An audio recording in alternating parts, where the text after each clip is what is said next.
I would like to share with you a classical example. In 1920, the US government passed a law banning the consumption of alcohol. Law enforcement was put into action.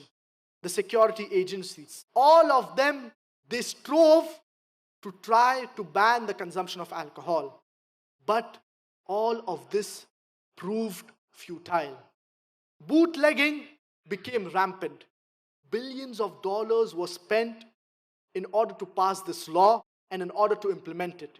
But no less than 1 million people, they were thrown in jail. Thousands others, they died.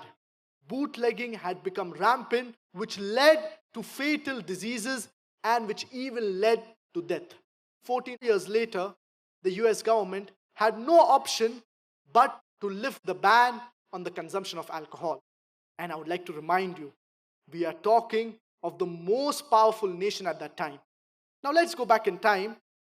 1400 years ago, Allah subhanahu wa ta'ala says in Surah Ma'idah, chapter number 5, verse number 90. Ya ayyuhalladhina amanu, O you who believe, innamal khamru wal maisiru, most certainly intoxicants and gambling, wal ansabu wal azlam, dedication of stones, divination of arrows, ritsum min amal shaitan, are an abomination of Satan's handiwork. Fajtanibuhu la'allakum tuflihun. Abstain from such abomination that you may prosper.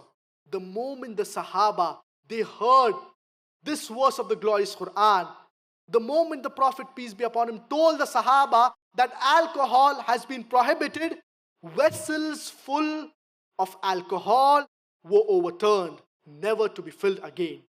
Many people who were serving it, they stopped serving it. Many who were drinking it, they spat it out. Some even went to the extent of inducing vomit. Immediate obedience by the Sahaba. Many of them, they used to have a lot of alcohol. But moment the verse of the glorious Quran was revealed prohibiting alcohol, they immediately stopped having alcohol.